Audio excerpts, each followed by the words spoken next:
থাকতে হবে। আমরা আপনাদের কাছে এসেছি নতুন একটি বাংলাদেশের দাওয়াত নিয়ে। এত বছর ধরে দেশটা স্বাধীন হয়েছে, অনেকগুলো রাজনৈতিক দল ক্ষমতায় আসছিল, কিন্তু বাংলার মানুষকে কেউ মুক্তি দিতে পারে নাই।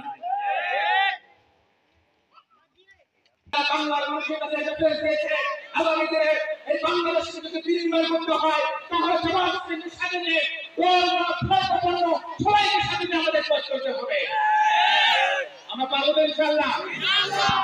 এইভাবে 300 ভোট প্রায়, এই 300 ভোটের জন্য 90% ভোট কাটছে, 270 ভোট কাটছে, তাই না? যদি 80% আপনারা যারা আছে, আপনারা আমাদের মা এবং বোনদের কাছে সালাম দেবেন। আমাদের মায়েরা, আমাদের বোনেরা, দুনিয়ার ইতিহাস যত ইতিহাস রচিত হয়, সব বড় তাদের অবদান রয়েছে।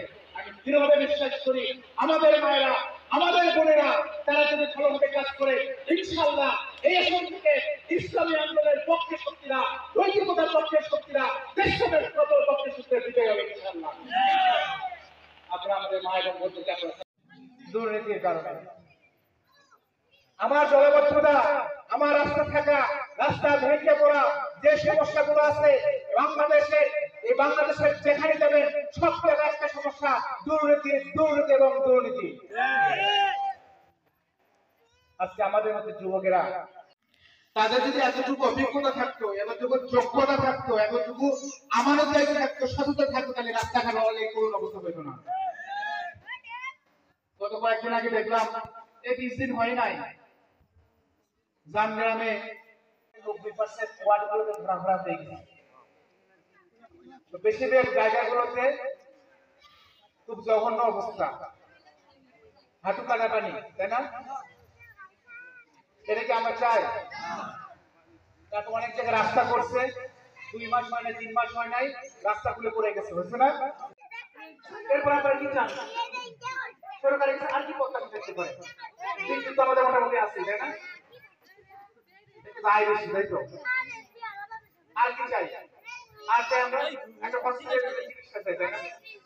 আমি গতকাল বললেন, আসুন দল মত নির্বিশেষে আমরা একটি নতুন বাংলাদেশ তৈরি করার জন্য আমরা একসাথে কাজ করবো, একসাথে কাজ করবো।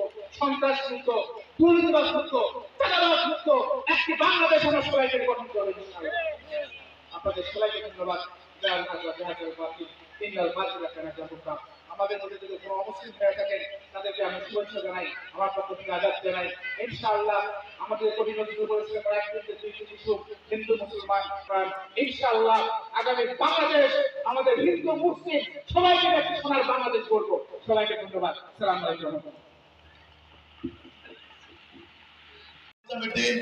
আগামী দিন আল কোরআনের বিজয়ের দিন, তাই আমরা পর্যন্ত আহ্বান রাখবো, আমরা কি কাল থেকে আমাদের প্রিয় ভাই ফয়সাল ভাইকে বিপুল ভোটে বিজয় করতে পারবো ইনশাআল্লাহ। যদি আমাদেরকে কেউ ভয় দেখায়, আমরা তো সেই রক্ত চোখের উপরে ফেলবো। যদি আমাদের কোনো হাত ধরে আসে, সেই হাতকে আমরা ভেঙে দিব।